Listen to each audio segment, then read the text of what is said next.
हाय बच्चों, welcome again. तो बच्चों हम कर रहे हैं जेएनबी 9th क्लास की साइंस और उसमें आज बच्चों एक मोस्ट इंपॉर्टेंट टॉपिक देखेंगे जिसका नाम है मेटल्स एंड नॉन मेटल्स। यानी कि बच्चों 3 से लेके 4 मार्क्स आपके पूरे सिलेबस में अगर कोई सबसे इंपॉर्टेंट टॉपिक है बच्चों वो यही है, क्योंकि इस टॉपिक में से ही बच्चों 3 से 4 क्वेश्चन आते हैं और ये नंबर आपकी सिलेक्शन होने या ना होने में बहुत बड़ा रोल निभाएंगे। तो इसको बहुत ही ध्यान से देखना बच्चों। और ये कुछ क्वेश्चंस हैं जो इसी टॉपिक में से आपकी जेएनबी के एग्जाम में आ चुके हैं, आप इनको भी ट्राई कर सकते हो। अगर आपसे नहीं हो रहे तो आज की वीडियो देखो और बच्चों हर एक क्वेश्चन को 2 से 3 सेकंड में सॉल्व करो। ठीक है सर, जल्दी से स्टार्ट कीजिए। तो चलो बच्चों शुरू करते हैं। तो बच्चों इस चैप्टर में हमने मेनली 2 टॉपिक पढ़ने हैं। पहला क्या है कि जो मेटल्स और नॉन मेटल्स की 2 तरह की प्रॉपर्टीज होती हैं। पहली है आपकी फिजिकल प्रॉपर्टीज, एक तो ये है टॉपिक आपका पूरा जो हम इस स्लाइड में पूरा करेंगे। दूसरा है बच्चों मेटल और नॉन मेटल की केमिकल प्रॉपर्टीज। बस पूरे चैप्टर में ये 2 ही टॉपिक हैं। अगर आपने अच्छे से देख लिए तो आपके 4 मार्क्स पक्के हो जाएंगे। वो तो ठीक है सर, लेकिन ये फिजिकल प्रॉपर्टीज क्या होती हैं? तो बच्चों फिजिकल का मतलब होता है कि आउटर अपीयरेंस, कि हमने बताना है कि मेटल कैसा दिखाई देता है, वो हार्ड है या सॉफ्ट है, वो चमकदार है या उसमें से बिजली पास होती है या नहीं होती। मतलब कि आपने उसकी केमिकल प्रॉपर्टी यानी उसकी रिएक्शन नहीं करवानी, सिंपली आपने देख के बताना है कि वो मेटल कैसा है या उसमें कौन कौन सी और प्रॉपर्टीज है। ठीक है सर, तो स्टार्ट करते हैं बच्चों मेटल और नॉन मेटल की फिजिकल प्रॉपर्टीज। तो बच्चों सबसे पहली जो आपकी प्रॉपर्टी है वो है कंडक्टिविटी। कंडक्टिविटी का बच्चों मतलब होता है कि किसी भी मेटल या नॉन मेटल से इलेक्ट्रिसिटी यानी बिजली पास होगी या नहीं होगी। जैसे बच्चों हमें पता ही है कि आपकी जो वायर्स रहती हैं, तारें रहती हैं इलेक्ट्रिसिटी की, वो किसकी बनती है? वो कॉपर की बनती है ना। तो कॉपर क्या है? मेटल। तो बच्चों जो आपके मेटल होंगे ना वो गुड कंडक्टर होंगे इलेक्ट्रिसिटी के। ठीक है सर। और आपके नॉन मेटल, तो बच्चों नॉन मेटल की एग्जांपल आप कोल को मान सकते हो जो कार्बन का पार्ट है, आप पत्थर को मान सकते हो, प्लास्टिक को, किसी भी चीज को मान सकते हो। लेकिन हम इसमें कोयला और पत्थर को मान के चलेंगे तो पत्थर में से या कोयले में से बिजली पास हो जाएगी? नहीं सर, नहीं होगी। तो आपके बच्चों जो नॉन मेटल हैं वो पुअर कंडक्टर रहते हैं इलेक्ट्रिसिटी के। ठीक है सर। लेकिन बच्चों जहां पे आती है एक्सेप्शन, तो इस टॉपिक में से बच्चों आपको जैसे फिजिकल प्रॉपर्टी में से 2 क्वेश्चन आएंगे। एक तो डायरेक्ट आपको प्रॉपर्टी से में आएगा, अभी कोई प्रॉपर्टी इनमें से पूछ लेंगे, और दूसरा बच्चों क्वेश्चन आपको एक्सेप्शन में से आएगा। सर एक्सेप्शन क्या होता है? तो बच्चों कुछ ऐसे नॉन मेटल जो मेटल की तरह बिहेव करें या कुछ ऐसे मेटल जो नॉन मेटल की तरह बिहेव करें, यानी वो अपनी फैमिली से थोड़ा अलग बिहेव करें, उनको बच्चों हम एक्सेप्शन कहते हैं। ऐसे ही इनमें भी बहुत सी एक्सेप्शन आएंगी और एक क्वेश्चन एक्सेप्शन में से, एक बच्चों नॉर्मल प्रॉपर्टी से। तो 2 क्वेश्चन आएंगे इस स्लाइड से, तो ध्यान से देख लेना एक्सेप्शंस को। और लास्ट में हम एक समराइज भी कर देंगे कि कौन कौन से एक्सेप्शन हमने देखी है। ठीक है सर। तो ग्रेफाइट बच्चों एक नॉन मेटल है, ये भी कार्बन का ही टाइप रहता है। ग्रेफाइट में से बच्चों इलेक्ट्रिसिटी पास हो जाती है। सर ग्रेफाइट क्या होता है? तो बच्चों आपकी जो पेंसिल होती है उसकी जो लिड रहती है ब्लैक सी जिससे आप लिखते हो, वो बच्चों आपकी ग्रेफाइट से बनी होती है। ठीक है सर। और उसमें से इलेक्ट्रिसिटी पास हो जाएगी। लेकिन सर याद कैसे रखें? तो बच्चों एग्जांपल लो, मान लो आपके पास पेंसिल थी ऐसी नहीं वाले, तो आपने क्या किया कि पेंसिल को इलेक्ट्रिसिटी प्लग में घुसेड़ दिया, तो तभी आपको ऐसे झटका लगा हुआ आप पीछे को गिरे। तो आपने क्या सीखा कि पेंसिल को कभी भी इलेक्ट्रिसिटी प्लग में मत घुसा, उसमें से बिजली पास होती है। तो पेंसिल में क्या होती है? ग्रेफाइट, और उसमें से बिजली आके आपको झटका लगा। तो उससे बच्चों याद कर लेना कि जो ग्रेफाइट होती है, पेंसिल की लिड होती है, वो गुड कंडक्टर होती है इलेक्ट्रिसिटी का, हीट का नहीं होती, इलेक्ट्रिसिटी का। इसमें बच्चों आपको फंसा सकते हैं। ठीक है सर। ग्रेफाइट होता है, नॉन मेटल होता है, लेकिन इलेक्ट्रिसिटी का गुड कंडक्टर है। ठीक है सर। आगे बढ़ते हैं बच्चों हम दूसरी फिजिकल प्रॉपर्टी पे। ये है बच्चों डक्टिलिटी। तो इसमें आप देखो DUCT डक्ट। तो डक्ट बच्चों क्या होती है? तो डक्ट आपके बच्चों जो नाड़ियां रहती हैं आपके शरीर के अंदर, खून की ऐसे पतली पतली नाड़ियां जिसके बीच में से आपका ब्लड फ्लो करता है, उनको बच्चों डक्ट भी कहते हैं। और वो बहुत सी डक्ट बच्चों बहुत ही ब्रीक पतली पतली होती हैं तारों की तरह। तो ऐसी ही बच्चों आपकी ये प्रॉपर्टी है डक्टिलिटी।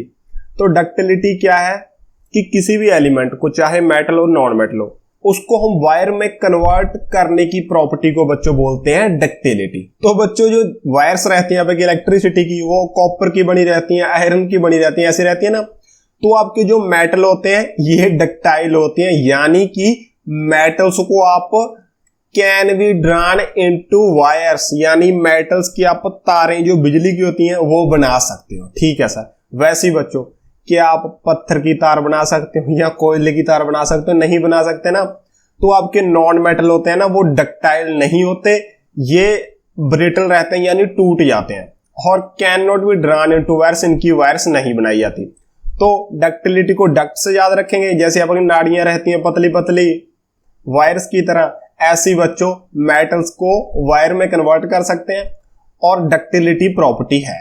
ठीक है सर। आगे आ जाता है बच्चों हार्डनेस। हार्डनेस तो आपको पता ही है कि सख्त कितना रहता है। तो मेटल तो आपके हार्ड रहते हैं। आयरन को आप कितना भी मार लो वो थोड़ा बेंड तो हो जाएगा लेकिन वो टूटेगा नहीं, ऐसी कॉपर नहीं टूटेगा। तो मेटल्स आपके जनरली हार्ड होते हैं, लेकिन यहां पे भी कुछ एक्सेप्शन है। एक्सेप्शन बच्चों आपको ध्यान में रखनी होगी। सोडियम और पोटेशियम ये सॉफ्ट मेटल है बच्चों, इनको आप नाइफ से कट कर सकते हो, यानी चाकू से इनको कट कर सकते हो, इतने सॉफ्ट हैं। तो इनको थोड़ा याद रख लेना। सोडियम और पोटेशियम सॉफ्ट मेटल है, बाकी मेटल्स हार्ड रहते हैं। ठीक है सर। और बच्चों नॉन मेटल क्या है? ये दोनों तरह के होते हैं। देखो गैसेज हैं वो भी नॉन मेटल के अंदर आती हैं, कोई प्लास्टिक हो गया, कुछ हार्ड भी होते हैं, लेकिन ज्यादातर नॉन मेटल बच्चों आपके सॉफ्ट रहते हैं। ठीक है सर। लेकिन यहां पे भी बच्चों एक्सेप्शन है कि जो सबसे हार्डेस्ट एलिमेंट है वो है बच्चों आपका डायमंड, और ये एक नॉन मेटल है। देखो जनरली मेटल्स हार्ड रहते हैं, लेकिन जो सबसे हार्ड है वो है नॉन मेटल, वो है बच्चों डायमंड, और ये एक कार्बन की ही टाइप। ठीक है सर। और क्या है? नॉन मेटल आपके बच्चों ब्रिटल रहते हैं कि जब उनके ऊपर आप ऐसे आप मारते हो किसी चीज से, वो पूरे का पूरा टूट जाता है। जैसे आपका कांच रहता है, आपको कोई पत्थर होगा, एक बार मारोगे पूरे का पूरा टूट जाएगा। तो ऐसे बच्चों मेटल्स हार्ड होते हैं, नॉन मेटल्स हार्ड भी होते हैं, सॉफ्ट भी होते हैं और ब्रिटल भी होते हैं, लेकिन ज्यादातर सॉफ्ट रहते हैं। लेकिन हार्डेस्ट है जो वो डायमंड, वो बच्चों नॉन मेटल है, इसको ध्यान में रखना। ठीक है सर। तो अब बढ़ते हैं बच्चों हम नेक्स्ट प्रॉपर्टीज की ओर। नेक्स्ट है आपका लस्टर। लस्टर यानी चमक। तो चमकता कौन सा है? आपका सोना चांदी चमकते हैं ना। तो मेटल से बच्चों आपके लस्टरस होते हैं, और नॉन मेटल आपके डाले जैसे कोयला, आपका पत्थर, वो चमकता तो नहीं है। ठीक है सर, नहीं चमकता। लेकिन बच्चों यहां पे एक और एक्सेप्शन है जो नहीं लिखी हुई। आयोडीन, जैसे बोलते ना क्या हो कि नमक में आयोडीन है, तो आयोडीन बच्चों एक नॉन मेटल है, लेकिन वो चमकता है, इसमें चमक रहती है। आयोडीन एक नॉन मेटल है लेकिन वो लस्ट्रस होता है। ठीक है सर, ये तो याद हो गया। अब है बच्चों नेक्स्ट प्रॉपर्टी। नेक्स्ट प्रॉपर्टी है मैलेबिलिटी। तो मैलेबिलिटी से आप मैल याद रख लो, मैल। मानो बच्चों सर्दी का मौसम आ गया और आपने क्या किया कि आप 4 महीने नहीं नहाए। वैसे भी बच्चे कम ही नहाते हैं, आप 4 महीने नहीं नहाए तो आपके ऊपर बच्चों ऐसे धूड़ मिट्टी पड़ती रहेगी। तो आपकी ऐसे स्किन पे ना ऐसे परत सी बन जाएगी, पतली सी, बिल्कुल पतली सी परत मैल की जम जाएगी, धूल मिट्टी मैल की ऐसे परत बन जाएगी। तो मैल से बच्चों परत को याद रखें, यानी परत को और बच्चों हम शीट बोलते हैं। तो मैलेबिलिटी एक ऐसी प्रॉपर्टी होती है कि एलिमेंट को हम शीट्स में कन्वर्ट कर पाए। तो ज्यादातर बच्चों आपकी जो शीट्स रहती हैं पतली पतली टीन की रहती हैं, आयरन की रहती हैं, तो क्या मेटल्स को हम ऐसे पीट कर पतली सी शीट्स में कन्वर्ट कर सकते हैं, उसी को बच्चों हम मैलेबिलिटी कहते हैं। तो मेटल्स आर मैलेबल। तो शीट्स बच्चों जो पतली पतली रहती हैं मेटल की बनी होती है, वैसे ही अगर नॉन मेटल के मारोगे, पत्थर के मारोगे तो पत्थर तो टूट ही जाएगा ना। तो पत्थर जहां आपका कोयला हो गया, ये आपके नॉन मेलेबल रहते हैं, इनको हम शीट्स में नहीं कन्वर्ट कर सकते, कैन नॉट। ठीक है सर। अब आती है बच्चों आगे फिजिकल स्टेट, यानी कैसे पाया जाता है कि लिक्विड है या सॉलिड है या क्या है। तो जो मेटल्स होते हैं जैसे आपका लोहा हो गया, सोना चांदी, जो ज्यादातर ये सॉलिड रहते हैं रूम टेम्परेचर पे, लेकिन कुछ हमारे ऐसे भी मेटल हैं जो लिक्विड है रूम टेम्परेचर पे। तो यहाँ पे एक्सेप्शन आ गई, तो ध्यान से देख लेना। मरकरी बच्चों जो आपका थर्मामीटर के अंदर होता है ना, उसको मेटल की कैटेगरी में गिनते हैं और वो रूम टेम्परेचर पे लिक्विड रहता है। ठीक है सर। दूसरा है बच्चों गैलियम, इसको भी थोड़ा याद रख लेना। मरकरी और गैलियम ऐसे मेटल हैं जो रूम टेम्परेचर पे आपके लिक्विड रूप में पाए जाते हैं। ठीक है सर। अब देखते हैं बच्चों आपके नॉन मेटल, ये पूरी स्टेट्स में पाए जाते हैं। कुछ लिक्विड रहते हैं, कुछ गैसेस रहती हैं और कुछ सॉलिड्स रहते हैं जैसे कार्बन वगैरह। तो ये तीनों चारों स्टेट्स में पाए जाते हैं। ठीक है सर। अब आ जाता है बच्चों सोनरस। सोनरस यानी साउंड प्रोड्यूस करे, जब हम मारे ना उसके ऊपर कोई चीज से स्ट्राइक करें तो साउंड प्रोड्यूस हो। जैसे आपकी स्कूल की बेल किसकी रहती है, वो आपकी कॉपर की तरह मटेरियल रहता है, उससे बनती है। तो मेटल्स आपके सोनरस होते हैं। अगर आप पत्थर के ऊपर मारोगे तो क्या साउंड आएगी, थोड़ी सी आएगी, लेकिन जितनी मेटल के ऊपर तेज तर्रार साउंड होती है वैसा नहीं आएगा। तो non metals are non sonorous रहते हैं। कोयले के मारोगे तो भी कोई ज्यादा साउंड नहीं आएगी। तो metal sonorous, non metals non sonorous. ठीक है सर। और ये एग्जांपल दे रखी है, आयरन, कॉपर, एल्यूमिनियम ऐसे ऐसे दे रखी है। ये सल्फर, कार्बन, ऑक्सीजन, फास्फोरस, ये सारे बच्चों आ गए नॉन मेटल्स। लेकिन बच्चों जो इंपॉर्टेंट क्या था, एक्सेप्शन, कि कौन कौन सी एक्सेप्शन हमने यहां पर देखी है, काफी हो गई। अब बच्चों उनकी एक सेपरेट स्लाइड बना रखी है, हम उसको देखते हैं कि कौन कौन सी एक्सेप्शन है आपकी मेटल और नॉन मेटल में। तो ये रही बच्चों हमारी एक्सेप्शन, हमने एक सेपरेट स्लाइड में सारी लिख दी। एक क्वेश्चन बच्चों पक्का हैगा तो ध्यान से देख लेना। ठीक है सर। तो सबसे पहले क्या था कि आपका गैलियम और मरकरी, ये ऐसे दो मेटल थे जो रूम टेम्परेचर में बच्चों लिक्विड स्टेट में पाए जाते हैं। गैलियम भी ऐसे पिघल जाता है अगर उसको हाथ में भी रख दें, और मरकरी तो वैसे पिघली रहती है। ये दो ऐसे मेटल थे जो रूम टेम्परेचर में लिक्विड बन जाते हैं। ठीक है सर। और देखा था बच्चों हमने आयोडीन। आयोडीन क्या था, एक नॉन मेटल था और इसके अंदर लस्ट्रस थी, यानी ये चमक रहा था, लेकिन था ये नॉन मेटल। ज्यादातर मेटल चमकते हैं ना। ठीक है सर। और बच्चों हमने क्या देखा था कि जो नॉन मेटल वो ज्यादातर आपके सॉफ्ट रहते हैं, लेकिन जो हार्डेस्ट है ना वो भी नॉन मेटल है, वो है बच्चों डायमंड। डायमंड आपका कार्बन की ही टाइप है, नॉन मेटल है लेकिन सबसे हार्डेस्ट सब्सटेंस है। ठीक है सर। और बच्चों हमने ग्रेफाइट का क्या देखा था कि पेंसिल आपने प्लग में घुसेड़ दी थी तो आपको करंट लगा था, यानी कि ग्रेफाइट नॉन मेटल है लेकिन इलेक्ट्रिसिटी का कंडक्टर है। ठीक है सर। अब बच्चों ये दोनों आ गए, ये दोनों सॉफ्ट मेटल थे। लिथियम था, सोडियम था और एक पोटेशियम भी लिख लो बच्चों। ये आपके मेटल्स हैं लेकिन इतने सॉफ्ट हैं कि इनको हम चाकू से भी कट कर सकते हैं। ठीक है सर। तो बच्चों एक्सेप्शंस को ध्यान से देख लेना, एक क्वेश्चन आएगा और इनको नोट भी कर लेना। ठीक है सर। तो बच्चों हमने फिजिकल प्रॉपर्टीज तो देख ली, अब बारी आ गई केमिकल प्रॉपर्टीज। तो दो क्वेश्चन इनमें से भी आएंगे तो बहुत ध्यान से देखना। तो सर केमिकल प्रॉपर्टीज में क्या होता है, तो बच्चों केमिकल प्रॉपर्टीज में आपका जो मेटल होता है या नॉन मेटल होता है उसकी आपने रिएक्शन देखनी है चार चीजों के साथ। पहला एयर के साथ, फिर वाटर के साथ, फिर दूसरे मेटल के सॉल्ट के साथ, और लास्ट बच्चों एसिड के साथ। तो ज्यादातर मेटल्स की हैं रिएक्शंस देखनी है। ठीक है सर। तो बच्चों रिएक्शन से पहले हम ये देख लें कि कौन सा मेटल है ना वो सबसे ज्यादा रिएक्ट करता है, तो उसकी रिएक्शन तेज होगी। और देख लें कौन सा मेटल बिल्कुल रिएक्ट नहीं करता तो उसकी रिएक्शन बच्चों ना के बराबर होगी या होगी ही नहीं। तो उसके लिए बच्चों आपके पास तैयार है एक बनी बनाई रिएक्टिविटी सीरीज। सर ये क्या होता है, तो बच्चों रिएक्टिविटी सीरीज के जो टॉप के मेटल हैं जैसे आपका पोटाशियम और सोडियम, ये बच्चों सबसे ज्यादा रिएक्टिव है। अगर इसको हवा में रख दो तो इसको आग लग जाती है, पानी में डाल दो इसको तो आग लग जाती है, एसिड में तो इसको डालो भी मत क्योंकि बहुत बड़ा ब्लास्ट हो सकता है। तो पोटेशियम और सोडियम हमारे टॉप पे है, ये सबसे ज्यादा रिएक्टिव है। उसके बाद बच्चों कैल्शियम और मैग्नीशियम आ जाते हैं, ये भी रिएक्टिव है लेकिन इनसे थोड़ा कम। ठीक है सर। उसके बाद बच्चों एल्यूमिनियम, जिंक, आयरन, लेड और बीच में नॉन मेटल आ जाता है हाइड्रोजन, कॉपर, मरकरी, सिल्वर और गोल्ड। गोल्ड बच्चों महंगा क्यों है? क्योंकि ये बच्चों रिएक्ट नहीं करता, ये उसी तरह इसकी चमक बनी रहती है और ये बिल्कुल बच्चों नॉन रिएक्टिव है। तो गोल्ड और सिल्वर बहुत कम रिएक्ट करते हैं, पोटेशियम और सोडियम सबसे ज्यादा रिएक्ट। ठीक है सर। अब देखते हैं बच्चों इनकी केमिकल प्रॉपर्टीज। तो पहला क्या था एयर के साथ, वो बच्चों ज्यादा इंपॉर्टेंट नहीं है। पोटेशियम और सोडियम को एयर में आग लग जाती है और बाकी मेटल्स के बच्चों मेटल ऑक्साइड बन जाते हैं एयर में सिंपली। और ये गोल्ड, सिल्वर, मरकरी ये रिएक्ट नहीं करते एयर के साथ। ठीक है सर। अब बच्चों आपका मेन पॉइंट आ जाता है कि इन सभी की वाटर के साथ रिएक्शन क्या है, और इसमें से बच्चों एक क्वेश्चन पक्का आएगा तो ध्यान से देख लेना। ठीक है सर। तो सबसे पहले बच्चों जो सबसे रिएक्टिव है सोडियम, पोटेशियम, कैल्शियम, कैल्शियम तक ये ठंडे पानी में इनको डाल दो ना तब भी रिएक्शन बच्चों स्टार्ट हो जाती है। तो ये कोल्ड वाटर के साथ ही रिएक्ट कर जाते हैं सोडियम, पोटेशियम और कैल्शियम। लेकिन मैग्नीशियम आपका ठंडे पानी के साथ नहीं करता, ये इसके थोड़े शाही शौक है, ये बोला थोड़ा पानी गर्म कर दो।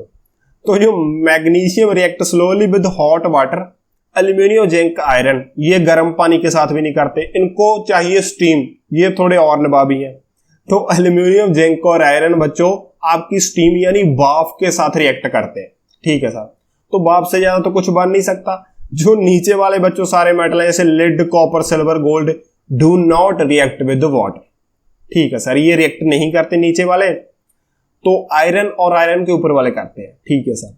और एक पॉइंट बच्चों और कि जब कैल्शियम और मैग्नीशियम को हम वाटर में डालते हैं तो ये ऐसे गोल गोल घूमने लग जाते हैं और इनके आसपास में बच्चों बबल अटैच हो जाते हैं, वो होते हैं हाइड्रोजन के। ठीक है सर। क्योंकि बच्चों इनकी रिएक्शन बहुत ज्यादा फास्ट नहीं होती, जैसे सोडियम और पोटेशियम तो आग ही लग जाती है, लेकिन कैल्शियम और मैग्नीशियम रिएक्ट तो करते हैं लेकिन इतनी ज्यादा ये हाइड्रोजन गैस लिबरेट नहीं कर पाते, तो हाइड्रोजन के साथ ही चिपक जाती है और ये वाटर के ऊपर मूव करने लग जाते हैं। ठीक है सर। तो ये भी पॉइंट बच्चों इंपॉर्टेंट है। अब देखते हैं बच्चों reaction of metal with solution of other metal salt. Sir ये क्या है? तो इसमें बच्चों कुछ नहीं, जैसे आपका ये कॉपर सल्फेट है, ये बच्चों आपका एक मेटल सॉल्ट है, तो इसकी रिएक्शन देखनी है हमने आयरन के साथ। तो पहले हम देखना कि ये रिएक्शन होगी भी या नहीं होगी। तो इसको बच्चों कौन डिसाइड करेगा? आपकी रिएक्टिविटी सीरीज। अगर देखो ये तो कॉपर सल्फेट है, ये जुड़ा हुआ है पहले और आयरन इसके साथ रिएक्ट हो रहा है। अगर आपका आयरन इस कॉपर से रिएक्टिविटी सीरीज में ऊपर है यानी ज्यादा रिएक्टिव है, तो क्या करेगा? इसको यहां से मार के भगा देगा और आप इसकी जगह आ जाएगा। तो आयरन सल्फेट बन जाएगा बच्चों और कॉपर यहां से बाहर चला जाएगा क्योंकि बेचारा कम रिएक्टिव है आयरन से। तो ऐसे बच्चों जो रिएक्टिविटी सीरीज में ऊपर है वो नीचे वाले को रिप्लेस कर देगा। अब देखो अगर ऐसे होता आयरन सल्फेट आपका बन गया, FeSO4 बन गया। अब इसके साथ हम इससे ताकतवर को अगर हम बढ़ा दें, मान लो एल्यूमिनियम आ गया। यहां पे एल्यूमिनियम देखो आयरन से ऊपर है रिएक्टिविटी सीरीज में, तो एल्यूमिनियम इसको रिप्लेस कर देगा। एल्यूमिनियम आपका ऐसे जो भी है एल्यूमिनियम सल्फेट बन जाएगा, प्लस बच्चों आपका आयरन इसमें से बाहर आ जाएगा। ठीक है सर। तो क्या आपने ध्यान, रिएक्शन के बच्चों कंपोनेंट आपने अभी ध्यान में नहीं रखने क्योंकि ये आपको 10th में आगे वाली क्लासेज में आएगा, लेकिन आपको सिर्फ इतना ही आएगा कि क्या ये वाला मेटल इसको रिप्लेस कर देगा? तो हाँ कर देगा क्योंकि ये ज्यादा रिएक्टिव है। अगर बच्चों इसके क्या यहाँ पे लेड आ जाता, यानी एल्यूमिनियम ना रह के यहाँ पे Pb लेड आ जाता और लेड क्या है आयरन से कम रिएक्टिव है, तो ये रिएक्शन नहीं होती। ठीक है सर, ये भी पता चल गया। अब ये आ गई बच्चों हमारी फोर्थ और लास्ट केमिकल प्रॉपर्टी। इसमें क्या है कि अगर मान लो हमारे पास एसिड है किसी, ऐसे यहां पे एसिड था इसमें टेस्ट ट्यूब में, कौन सा एसिड था? आपका सल्फ्यूरिक एसिड था H2SO4। तो एसिड है बच्चों हमारे पास, उसमें हमने क्या है कि मेटल को डालना है। तो इस एसिड में हमने कौन से मेटल को डाला? तो हमने इसमें जिंक डाल दिया। तो ये पूरा आपका एसिड था, इसमें आपने जिंक डाल दिया। तो क्या होगा? तो इस रिएक्शन में बच्चों एक गैस प्रोड्यूस होगी, रिएक्शन तो होगी ही। ठीक है सर। और इसमें बच्चों एक गैस प्रोड्यूस होगी, उस गैस के आपको नाम के बारे में पूछ लेते हैं।